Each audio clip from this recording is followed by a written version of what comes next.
Anglo Mysore war. So hello hi नमस्ते, welcome back to my channel again and आप सभी का बहुत बहुत स्वागत है मेरे यूट्यूब चैनल पर साइको सूत्रा।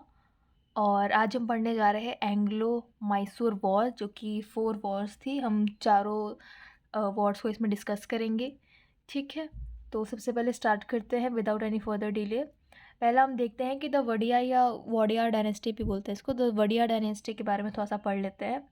तलिकोट के जो बैटल हुआ था इन 1565, उसके बाद विजयनगर को बहुत ही एक डेडली ब्लो मिला था, ठीक है। After the battle of Talikota in 1565 gave the deadly blow to the Vijayanagar kingdom. Many small kingdoms emerged from its remnants. 1612, the Hindu kingdom under Vadiyar emerged in the regions of Mysore. Chika Krishnaraj Vadiyar ruled from 1734 to 1766, but the ministers Nanjaraj and Devraj had reduced Chika Krishnaraj as the mere puppet. Okay, अब थोड़ा सा पढ़ लेते हैं हम हैदर अली के बारे में, जो कि हैदर अली बहुत इंपॉर्टेंट है क्योंकि इन्हीं से सारे और चालू होते हैं, ठीक है, सारे वॉर्स। सो हैदर अली कौन थे? हैदर अली ने अपना करियर स्टार्ट किया था। हैदर अली का टाइम बता देती हूँ मैं। हैदर अली का टाइम पीरियड था 1761 टू 1782। ओके, सो हैदर अली ने अपना करियर स्टार्ट किया था। वो पहले एक हॉर्समैन थे, घोड़े चलाते थे। So Hyder Ali started his career as a horseman in the Mysore under the ministry of Nanraj and Devraj के अंडर में ये एक हॉर्समैन थे। लेटर इनके पास बहुत एनर्जी थी, ये डिटर्मिनेंट थे, डिटर्मिनेशन इनमें अच्छा था, और ये एक पोजेसेस अ कीन इंटेलेक्चुअल भी थे।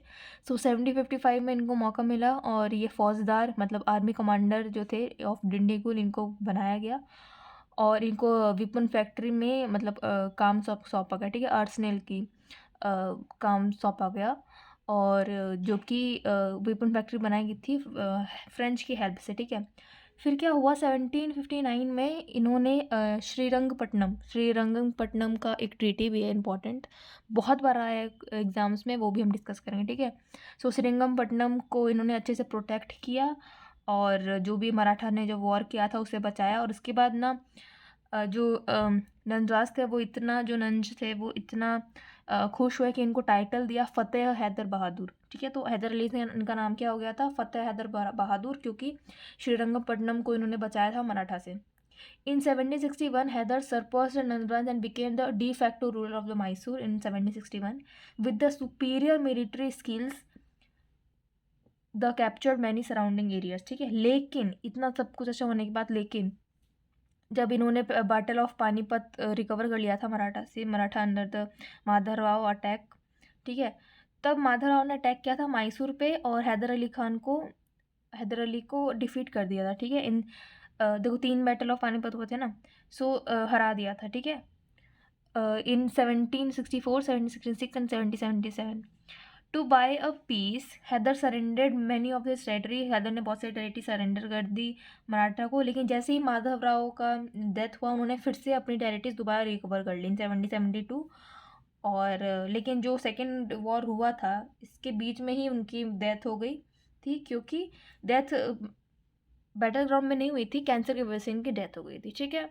अब इसके बाद एक ट्रीटी विथ निज़ाम, ठीक है, ट्रीटी विथ निज़ाम में एक साइन हुई थी। इसमें क्या था, the British East India Company seeking an overland connection between the it holdings at Madras and Bengal. 12 November on 12th of 1766 एक ट्रीटी साइन की गई, और ट्रीटी ऑफ अलायंस साइन की गई with the Nizam Ali Khan and which is by the company in return for the grant of the circus undertook the main troops for the Nizam's existence, ठीक है। अब देखते हैं, स्टार्ट करते हैं हम हमारा वॉर, जो कि फर्स्ट एंग्लो मैसूर वॉर था। फर्स्ट एंग्लो मैसूर वॉर हुई थी, उसका टाइम पीरियड देख लीजिए, 3 साल, 1766 टू 1769। अब इसमें क्या हुआ था, जो हैदर अली खान थे, Hyder wanted to overthrow British from the south as well as the whole India. Hyder चाहते थे कि ब्रिटिश को हम साउथ से ही नहीं बल्कि पूरे इंडिया से हटा दिया जाए और अपना किंगडम हम सिक्योर कर ले। बट ब्रिटिश भी यही चाहते थे, लेकिन ब्रिटिश फेल हो गए थे, ठीक है। ब्रिटिश भी कहीं कहीं फेल हो रहे थे, ये भी कहीं कहीं फेल हो गए थे, ठीक है। He try to unify the small kingdoms from the south against the British but failed. As a reaction British ने क्या किया, एक ट्रिपटाइट अलाइंस साइन की बिटवीन द मराठा निज़ाम और खुद को मिला के एक ट्रिपटाइट अलाइंस साइन की 3 जनों की। इन तीनों ने क्या किया, हैदर के अगेंस्ट प्लान किया, ठीक है। हैदर ब्रिटिश को मरना चाहता था और ब्रिटिश ने ट्राइपेटाइड अलाइंस बना ली मराठा निज़ाम के साथ, और वो हैदर को अगेंस्ट करने के लिए, ठीक है। लेकिन डिप्लोमेटी से हैदर ने क्या किया कि ये हमारे ही इंडिया के राष्ट्र को हमारे ही खिलाफ कर रहे हैं, तो so Hyder is a very good was a very good diplomatic, है ना। So using his diplomatic skills, Hyder paid Maratha to turn them neutral and promised Nizam to share his conquered territory and converted Nizam into his ally, ठीक है। Important events देख लेते हैं। War continued for the year and a half without any conclusion. Hyder changed his strategy, देखिए 1.5 साल तक तकरीबन चलता रहा, ये लड़ रहे हैं कुछ, फिर वो लड़ रहे हैं, ब्रिटिश लड़ रहे हैं, कभी हैदर लड़ रहे हैं, फिर ब्रिटिश हैदर हैदर ब्रिटिश, यही सब चल रहा था, तो कुछ हो नहीं रहा था, ठीक है। तो हैदर ने क्या किया, उन्होंने स्ट्रेटेजी चेंज की। वो डायरेक्ट पता है कहाँ चले गए, डायरेक्ट वो गेट्स ऑफ मद्रास पे पहुँच गया और सब पैनिक हो गए कि अच्छा अभी तो ये यहाँ लड़ रहे थे और उन्होंने वहाँ हमारे उस तरफ भी हमला कर दिया, वहाँ पहुँच गया ये तो हैदर। सो कुछ ऐसा स्ट्रेटेजी चेंज की। Hyder change strategy and suddenly appeared before the gates of Madras. This created a complete panic situation at the Madras, forcing British to conclude a very humiliating treaty with the Hyder on 4th of April 1769, ठीक है। Result क्या हुआ, result indecisive था, ठीक है। कुछ conclusion निकला नहीं यहाँ पे, रिजल्ट कोई ढंग का निकला नहीं, किसी कुछ कह ही नहीं सकते कि कौन जीता कौन हारा। ट्रीटी यहाँ पे साइन हुई, treaty of Madras on the 4th अप्रैल, जैसे मैंने बताया 4th अप्रैल को हुआ था 1769 में। तो ट्रीटी ऑफ मद्रास साइन की गई। By this treaty British promise to help Hyder in the case of he was attacked. इसमें यह था कि अगर उनके ऊपर कुछ खतरा आएगा हैदर के ऊपर, तो ब्रिटिश उनकी हेल्प करेंगे, ये ट्रीटी थी, ट्रीटी ऑफ मद्रास में, ठीक है। अब चलते हैं सेकेंड एंग्लो मैसूर वॉर, ठीक है। अब सेकेंड मैसूर वॉर का टाइम पीरियड देख लीजिए, 1780 to 1784, 4 साल, पहले 3 साल चला था, दूसरा 4 साल चला। रीज़न, इंपॉर्टेंट इवेंट्स और रिजल्ट ट्रीटी देखते हैं अब। रीज़न क्या था, in 1771 Maratha attacked Hyder, British did not come to help Hyder and hence violated the treaty of Madras. पहले वाले ट्रीटी में क्या था कि अगर आप उन्होंने ट्रीटी साइन की थी ना कि अगर आपके ऊपर कोई अटैक करेगा तो हम आपको प्रोटेक्ट करेंगे, यही तो ट्रीटी थी, ट्रीटी ऑफ मद्रास, कि हम आपको हेल्प करेंगे। लेकिन जब मराठा ने वॉर किया हैदर के खिलाफ, तो ब्रिटिश आए नहीं हेल्प करने, सो और उन्होंने वॉयलेट कर दिया ट्रीटी ऑफ मद्रास। तो Hyder find French more helpful than British. Hyder ने सोचा क्या, सामने उन्होंने ये पाया कि ब्रिटिश तो खाली धोखा करते, प्रॉमिस करते, फिर तोड़ देते, ट्रीटी करते, फिर तोड़ देते, इनका कोई भरोसा नहीं, इससे अच्छा तो फ्रेंच है। So through the Mahe was a place, through Mahe was a trading centre of French, ठीक है। Through Mahe were material brought to Mysore. Meanwhile, American war independence had broken out and French were on the side of rebel against the English. So Hyder's friendship with French, ठीक है, caused more concern to British. British tried to capture Mahe, which Hyder regarded under his protection. He considered this as a direct challenge to the authority. British जो थे वो जो French port था माहे, उसको capture करना चाहते थे, लेकिन कैप्चर कैसे करेंगे, क्योंकि फ्रेंच और हैदर की दोस्ती थी और हैदर उसको प्रोटेक्ट कर रहा था पोर्ट को, ठीक है। तो यही एक मेजर चैलेंज था, डायरेक्ट चैलेंज था उनकी अथॉरिटी को। He considered this as a direct challenge to the authority, ठीक है। इंपॉर्टेंट इवेंट देखते हैं अब क्या क्या हुआ था। Hyder formed anti English alliance, ठीक है, एंटी इंग्लिश अलायंस बनाया with the Maratha and Nizam. 1780 में क्या हुआ, Hyder defeated British army under the colonel Baillie and conquered Arcot.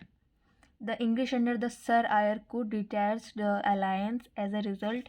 1781 Hyder was defeated by the British at the Porto Novo on the 7th of December 1782. Hyder died, ठीक है। हैदर कब died हुआ, हैदर की डेथ हो गई 1782 में 7 दिसंबर को, बट जो टीपू सुल्तान थे उन्होंने इस वॉर को आगे बढ़ाया, ठीक है।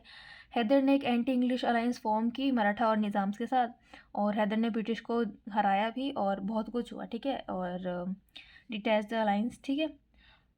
बट इनका देहांत हो गया 7 दिसंबर 1782 में। हैदर डाइड, बट इसके आगे जो टीपू सुल्तान थे उन्होंने वॉर की कंटिन्यू किया। अब इसमें ये डेथ हो गई।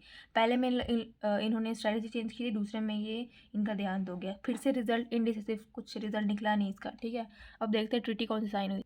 इसमें साइन हुई थी ट्रीटी ऑफ मैंगलोर। पहले में क्या हुआ था, ट्रीटी ऑफ मैसूर, दूसरे में क्या हुआ था, ट्रीटी ऑफ मैंगलोर, मार्च में। याद रखिएगा, फर्स्ट एंग्लो मैसूर वॉर में मैसूर की ट्रीटी साइन हुई थी, दूसरे में मैंगलोर की, ठीक है। टीपू सुल्तान के बारे में थोड़ा सा देख लेते हैं। Tipu Sultan also known as the Tipu Sahib और द टाइगर ऑफ मैसूर, ठीक है, टाइगर ऑफ मैसूर जैसे जाने जाते थे। He was the ruler of the kingdom of Mysore and Pioneer of rocket artillery, ठीक है। पायनियर ऑफ रॉकेट आर्टिलरी का बहुत यूज़ होता था इनके किंगडम में, और ये बहुत अच्छे से चलाते थे और काफ़ी फेमस थे और काफ़ी बहादुर कहा जाता है इनको, इसलिए इनको टीपू साहब और टाइगर ऑफ मैसूर के नाम से भी जाना जाता है। He deployed the rockets against the advance of the British forces and their allies during the Anglo Mysore war में इन्होंने रॉकेट्स और आर्टिलरी और इन सब का यूज़ किया था, सोचिए उस ज़माने में। During the Anglo Mysore wars, Napoleon Bonaparte the French commander in chief sought an alliance with Tipu Sultan के साथ उन्होंने अलायंस बनाया। Both Tipu Sultan and his father दोनों use their French trained army with the alliance with the French. French देखिए कहीं ना कहीं अच्छे थे ब्रिटिश है, क्योंकि फ्रेंच हमेशा वादे को निभाते भी थे और मदद भी करते थे, और चाहे वो फाइनेंशियल प्रॉब्लम उसमें भी हेल्प करते थे, और आर्मी मिलिट्री प्रॉब्लम से भी, ठीक है। अब देखते हैं थर्ड एंग्लो मैसूर वॉर, ठीक है। अब थर्ड एंग्लो मैसूर वॉर में देखते हैं, इसका टाइम पीरियड देख लेते हैं। इसका टाइम पीरियड था एंग्लो मैसूर वॉर, हाँ, पहला 3 साल चला, दूसरा 4 साल चला, तीसरा 2 साल चला। 1790 टू 1792, ठीक है। 1790 से लेकर 1792 तक थर्ड एंग्लो मैसूर वॉर चला। इसमें रीज़न क्या था, चलिए जल्दी से देख लेते हैं। Tipu made his position more powerful. Travancore has purchased the Jalalkot and the Cannanore from the Dutch in the Cochin state, as the Cochin was feudatory of Tipu. He considered this act as a violation of his sovereign rights. In April 1790, Tipu declared war on Travancore, and British supported Travancore and also formed tripartite alliance with Nizam and Maratha. अब इसमें क्या हुआ, टीपू जो थे, Hindi listeners के लिए मैं बता देती हूँ, जो टीपू सुल्तान जो थे उन्होंने पोजीशन बनाई अपनी, बहुत ही तगड़ी पोजीशन चल रही थी इनकी, बहुत ही पावरफुल थे, और उन्होंने ट्रावनकोर जो थे उन्होंने जलालकोट खरीद लिया था और कन्नौर खरीद लिया था फ्रॉम द डच, ठीक है, फ्रॉम द कोचिन स्टेट से उन्होंने खरीद लिया था, ठीक है। अब टीपू सुल्तान ने ना डिक्लेयर कर दिया ट्रावनकोर पे, क्योंकि उन्होंने ये सोचा कि ये तो सोवरेन राइट्स है ही नहीं, मतलब मेरे इसके खिलाफ, क्योंकि जो कोचिन थी वो फेडरेटरी थी टीपू की, ठीक है। लेकिन ट्रावनकोर में जो थे उन्होंने बिना ही पूछे उनसे जलालकोट और कन्नौर खरीद लिया फ्रॉम द डच, तो ये तो उनके सोवरेन राइट से अगेंस्ट हो गया ना, वॉल्यूशन हो गया। तो उन्होंने क्या किया, एक वॉर अनाउंस कर दी ट्रावनकोर पे, और ब्रिटिश ने ट्रावनकोर को सपोर्ट किया, ठीक है। और फिर से देखिए, and also form the tripartite alliance, किसके साथ बनाते थे वो, निज़ाम और मराठा के साथ। इंपॉर्टेंट इवेंट्स देख लेते हैं। Tipu defeated the English under the general Medows, Tipu ने इंग्लिश को हराया था 1790 में। फिर 1791 में Cornwallis took the leadership and march through the Bangalore and from there to Srirangapatnam. Srirangapatnam important है, आगे आएगा, ठीक है। Srirangapatna with support of Nizam and Marathas, of course. Tipu left with no other option than to sign a treaty. जब वो हार गए, जब मार्च हुई और जब उनको कोई अदर ऑप्शन नहीं बचा तो उनको ट्रीटी साइन करनी ही पड़ी। इसका देखो, पहले का रिजल्ट कुछ नहीं था, दूसरे का रिजल्ट कुछ नहीं था, इंडिसिसिव था। थर्ड का रिजल्ट देखते हैं कि ब्रिटिश, निज़ाम और मराठा, जिन जो ट्रिपाइट अलायंस बनाया था इन तीनों ने, इनको सक्सेस मिली, ठीक है। ब्रिटिश निज़ाम में मराठा गॉट सक्सेस। ट्रीटी कौन सी साइन हुई? Treaty of Srirangapatnam. ये इंपॉर्टेंट आता है, मार्च 1792 में हुआ था। मार्च 1792 में क्या हुआ था? ट्रीटी ऑफ श्रीरंगपट्टनम, ठीक है। ये किसके बीच में साइन हुआ था? Of course British Nizam Maratha on one side और दूसरे साइड टीपू सुल्तान थे, ठीक है। टर्म्स एंड एग्रीमेंट क्या था कि बारामहल, डिंगीपुर और मालाबार इंग्लिश की तरफ जाएंगे। रीजनल सराउंडिंग होगा तुंगभद्रा एंड ट्रिब्यूटरी, जो कि मराठा था, ठीक है। एरिया फ्रॉम कृष्णा टू पेन्ना वो निज़ाम का होगा, ठीक है। देखिए, बारामठ, डिंगीपुर और मालाबार इंग्लिश ने ले लिया, मराठा ने क्या लिया? तुंगभद्रा के साइड वाली और जितनी ट्रिब्यूटरीज ले ली। और area from Krishna and Pennar Nizam's ने ले लिया, ठीक है। और ऊपर से वॉर का जो डैमेज था वो भी इन्होंने 3 करोड़ उनसे लिए, ठीक है। टीपू के साथ सबसे, चलिए ये सब तो फिर भी ठीक था, सबसे गंदा चीज़ इन्होंने ये किया एग्रीमेंट में कि जो टीपू सुल्तान थे उनके दोनों बेटों को ले लिया और होस्टेजेस बना दिया। सोचिए कितनी नीच हरकत की है ये, है ना। कि किसी के बेटे को, अगर आप वॉर में हार गए और जिससे हारे हो, जो हारा है, आप उसके बेटे को अपने होस्टेजेस ले रहे हो, ठीक है। बाद में इन्होंने सारा खर्चा चुकाया और अपने बेटे को भी छुड़ाया था, ठीक है। कॉन्क्लूजन देखिए क्या निकला इस वॉर का। Nizam Maratha and English got the large area from the Tipu, ठीक है। But the state of Travancore for which war was fought got nothing. देखिए कितना अजीब है, जिस चीज़ के लिए वॉर लड़ी थी उस एरिया को, ट्रेवनकोर को तो कुछ नहीं मिला, ठीक है। और निज़ाम मराठा इंग्लिश को बहुत सारे एरिया मिल गए क्योंकि उन्होंने टीपू को हरा दिया था, टीपू से, ठीक है। सो ये था third war of Anglo Mysore, जो कि चला था 2 साल, 1790 से लेकर 1792 तक। अब देखते हैं फोर्थ। ये हुआ था 1796 में लास्ट, ठीक है। इसका रीज़न क्या था कि रूलर ऑफ जो वडिया डायनेस्टी थे जो डाइड हो गए थे, Tipu refuse to place Wadiyar minor child on throne and declare himself a sultan. जो वडिया डायनेस्टी थी, जब उनके रूलर मर गए थे तो टीपू ने बोला कि नहीं, इनका बेटा या इनके वो नहीं बनेंगे, इनका जो माइनर चाइल्ड है वो नहीं बनेगा, थ्रोन पे नहीं बैठेगा, गद्दी पे नहीं बैठेगा, और खुद को सुल्तान घोषित कर दिया, खुद बैठ गया। He decided to avenge the humiliating defeat and treaty. 1798 में जब वेस्ले आए तो Wellesley become the new general of India तब बने, ठीक है। तो टीपू ने अपनी इम्पॉर्टेंट इवेंट देख लेते हैं। टीपू जी ने अपनी इम्पॉर्टेंट फ्रेंडशिप बनाई, पता ही था फ्रेंच के साथ उनकी फ्रेंडशिप थी, और became the matter of concern to for British कि इनकी तो दोस्ती बढ़ रही है फ्रेंच लोगों से, टीपू से, और ये मैटर ऑफ कंसर्न था for British. On March 1799 British attacked Tipu and conquered Sedaseer and later Malavalli, ठीक है।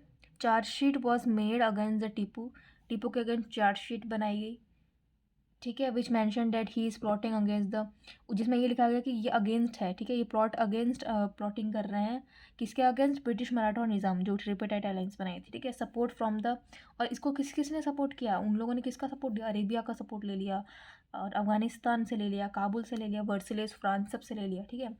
The war began on the 17 April 1999, ठीक है। War began 17 April 1999 and ended on 4 May, ठीक है। 17 को स्टार्ट हुआ, 17 अप्रैल को स्टार्ट हुआ और 4 मई तक चला in 1799। And Tipu was defeated by the general Stuart and general Stuart and general Harris, ठीक है। अर्थर वेस्ली जो थे, जो ब्रदर ऑफ लॉर्ड वेस्ली थे, उन्होंने भी पार्टिसिपेट किया था इस वॉर में, और इंग्लिश को हेल्प मिली थी मराठा और निज़ाम से।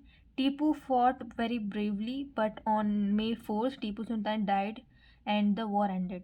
ये सब बहुत चल रहा था कि इसको इस पर इल्ज़ाम लग रहा था, कोई इस पर ट्रीटी बना रहा था, या एक चार्जशीट कोई फाइल कर रहा था जब लॉर्ड वेस्ली आए थे, जो कि न्यू गवर्नर जनरल बने थे। ये सब चल रहा था, और जो इंग्लिश थे वो किसकी मदद से लड़ रहे थे ज़्यादा? उनको किसका सपोर्ट था? मराठा और निज़ाम से, जिनसे उन्होंने ट्रिपटाइट अलायंस बनाई हुई थी, ठीक है। अब क्या हुआ कि टीपू ने बहुत अच्छी तरह से लड़ा, टीपू सुल्तान ने बहुत अच्छी तरह से ब्रेवली फॉट किया, लेकिन क्या हुआ, 4 मई को वॉर कैसे एंड हुई? 4 मई को उनका देहांत हो गया और वॉर अपने आप ही बंद हो गया, ठीक है। अब इसका रिजल्ट देखिए, ब्रिटिश निज़ाम मराठा बचे तो वो जीत गए, वर successful. Result was that British Nizam and Marathas were successful. और ट्रीटी की बात करें तो कोई ट्रीटी थी ही नहीं क्योंकि सब खत्म हो गया था, ठीक है। तो कोई ट्रीटी भी साइन नहीं हुई।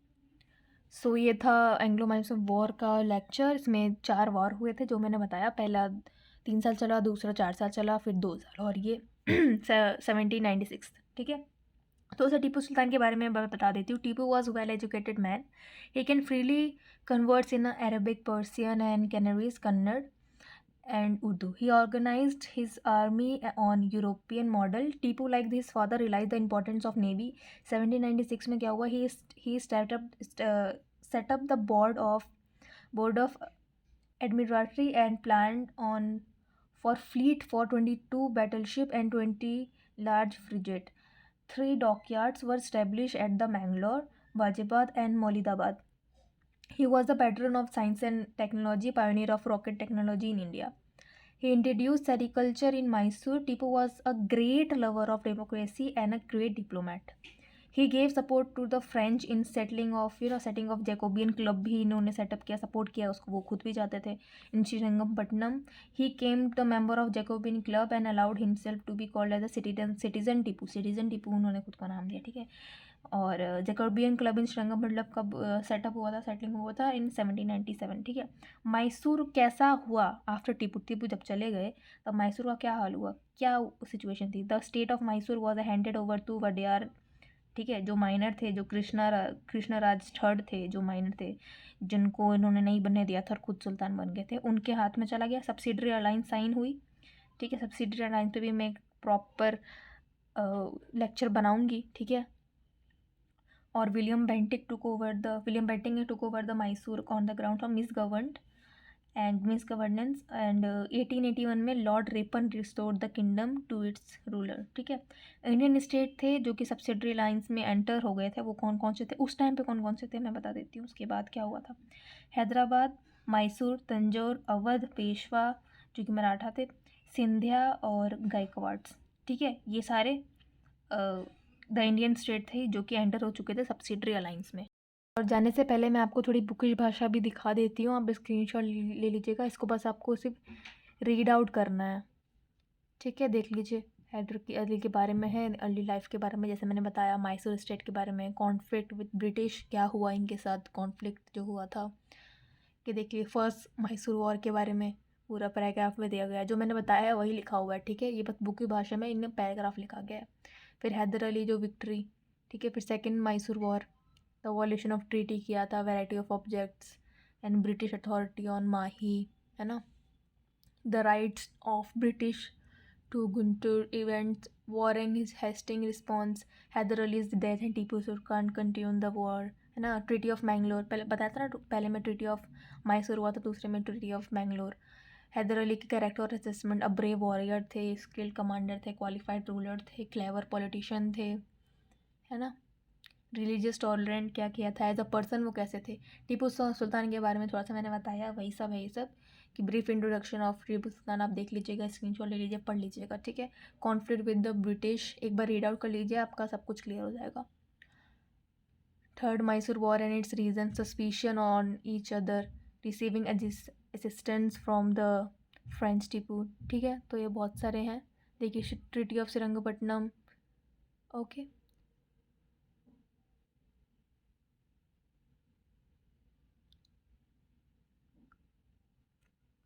देख लीजिए आप, ट्रीटी ऑफ श्रीरंगपट्टनम, इसका स्क्रीनशॉट ले लीजिए.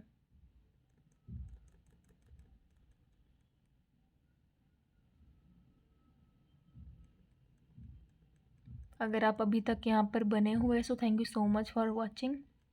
Do like, comment and share my videos if you are liking my videos. It's mean a lot to us. आपका सपोर्ट हमको चाहिए, सो प्लीज़ आप लाइक, कमेंट और शेयर करें. और अब अगर आप यहाँ तक बने हुए हैं सो thank you so much for watching. Okay, so that is all about today. और हम मिलेंगे अब नेक्स्ट लेक्चर में. और thank you so much for watching.